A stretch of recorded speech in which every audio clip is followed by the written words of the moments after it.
Good morning to all my dear students. Today I am going to explain chapter number 6 of the subject moral value of class 5. The name of the chapter is selfless service यानी निस्वार्थ भाव से सेवा.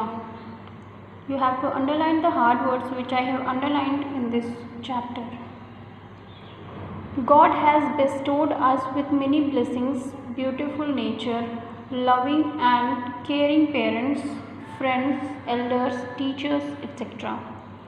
ईश्वर ने हमें दान में बहुत सारी सुंदर चीज़ें और आशीषें दी हैं. इसमें क्या क्या शामिल है? खूबसूरत प्रकृति, प्यार करने वाले और केयर करने वाले हमारे पेरेंट्स, फ्रेंड्स, एल्डर्स यानी हमसे जो भी बड़े हैं, और टीचर्स यानी शिक्षक, और इसके अलावा बहुत सी चीज़ें. ये सब हमें किसने दिया है? ईश्वर ने. We must thank him for all these gifts. और हमें इन सभी उपहारों के लिए ईश्वर का धन्यवाद करना चाहिए. How do you show that you love God and are thankful to him for all that he has given you. यहाँ पे एक क्वेश्चन आपसे किया गया है कि आप ये ईश्वर को कैसे दिखाएंगे कि आप ईश्वर का आप तहे दिल से शुक्रिया अदा करते हैं या फिर आप ईश्वर के प्रति प्रेम की भावना रखते हैं. There are some people who show their love by praying to God. ऐसे बहुत से लोग हैं जो अपना प्यार ईश्वर के प्रति उनकी प्रार्थना करके करते हैं, दिखाते हैं. Some people visit holy places regularly. और वहीं कुछ लोग होते हैं जो रेगुलर बेसिस पे वो पवित्र स्थानों में जाते हैं, जैसे कि मंदिर हो गया. मुस्लिम है तो वो मस्जिद में जाएंगे, क्रिश्चियन है तो वो चर्च में जाएंगे, सिख हैं तो गुरुद्वारे जाएंगे. तो ऐसे ही कुछ लोगों का अपना अपना तरीका होता है ईश्वर के प्रति आस्था और प्रेम दिखाने का.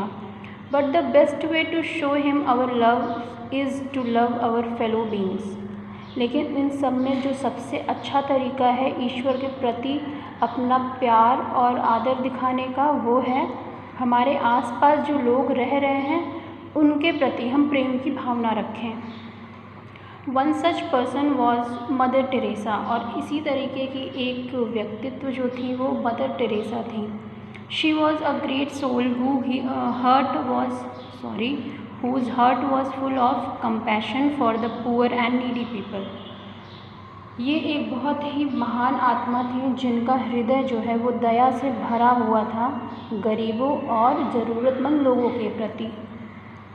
Her selfless service amongst the destitute and discarded is a story of courage and sacrifice. Here spelling was misprinted. It should be discard, discard. उनका जो निस्वार्थ भाव से निस्सहाय लोगों की सहायता करना था, वो एक बहुत ही साहस और बलिदान की कहानी है. Mother Teresa was born in Yugoslavia. She became a nun at the age of 16. When she was 18 years old, she was sent to a convent in Kolkata. It is in India. Mother Teresa का जन्म जो है वो Yugoslavia में हुआ था और 16 साल की छोटी सी उम्र में वो एक नन बन गई थी. और 18 साल की उम्र में वो कलकत्ता के एक कॉन्वेंट स्कूल में भेजी गई.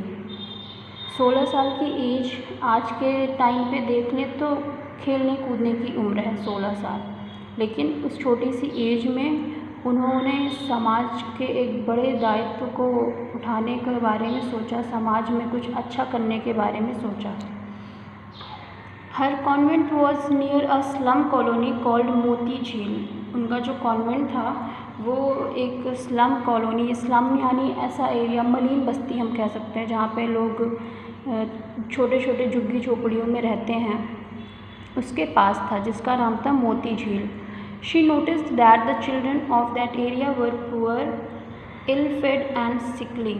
और उन्होंने देखा कि उस एरिया में रहने वाले बच्चे जो हैं वो गरीब हैं, ना तो उनके पास ढंग से खाने को है ना ढंग से पहनने को है. She started going to that slum regularly, giving food, medicines and care. और वो चीज़ देख करके वो उस बस्ती में हर रोज़ जाना शुरू कर देती हैं. वो वहाँ जा कर के खाने देती हैं, दवाइयाँ देती हैं और उनकी देखभाल करती हैं।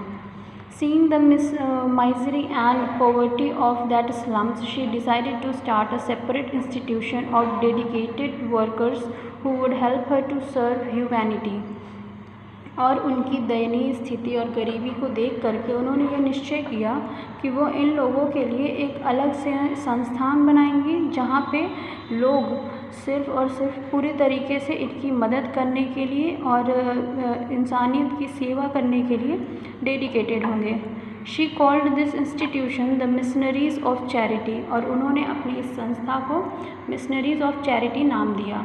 She gathered large donation and established the Nirmal Hriday Home for the physically challenged people near Dumdum airport in Kolkata. उसके बाद उन्हें भारी मात्रा में बहुत सारा दान मिलता है और जिसकी सहायता से वो निर्मल हृदय होम नाम का एक संस्थान स्थापित करती हैं।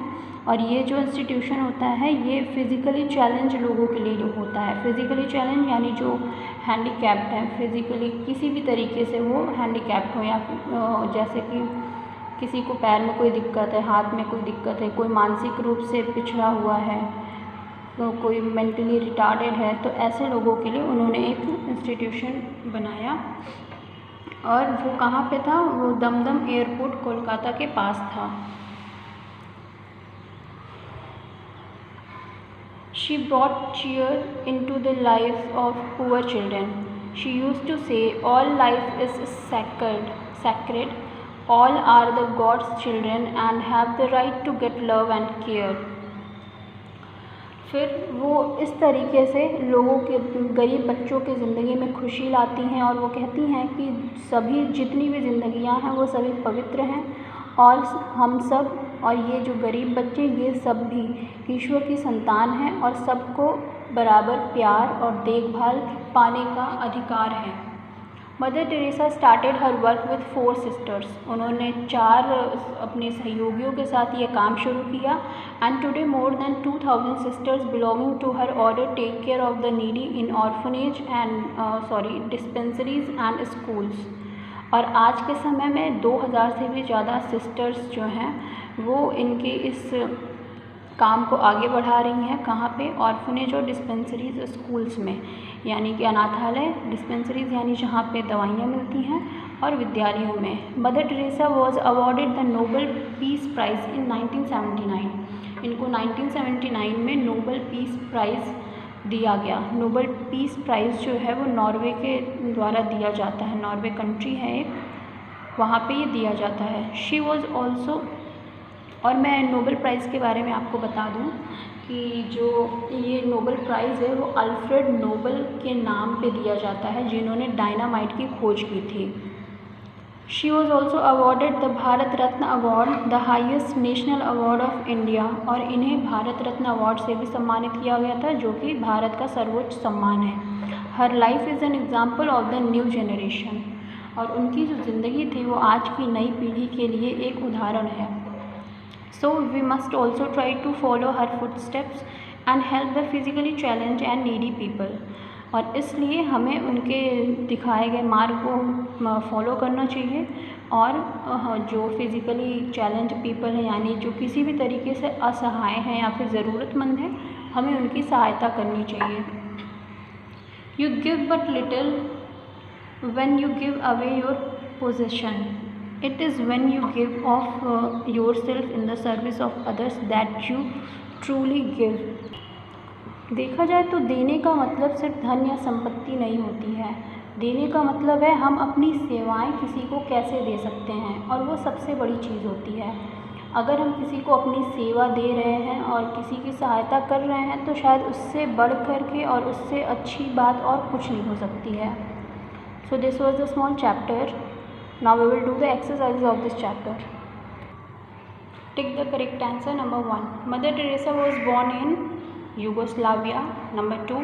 Mother Teresa became a nun at the age of 16. Number 3. She was sent to convent in Kolkata. Number 4. She brought cheer into the lives of, answer is, poor children. Now state true or false. Number 1. We must thank the God For beautiful nature, it is true. Mother Teresa was born in Kolkata, it is false. She brought cheer into the lives of poor children, true. She decided to start a separate institution to get the lot of money, it is false. Mother Teresa was awarded the Nobel Peace Prize, it is true. Fill in the blanks. Number 1. Mother Teresa was a great soul of courage and dash, it is sacrifice. Number 2. She became a dash at the age of 16, it is none. Number 3. She started going to that dash regularly, it is slum. Number 4. She was awarded the dash award, answer is Bharat Ratna. Number 5. We must help the dash people, it is needy. So these were the exercises. That's all for today. Thank you so much.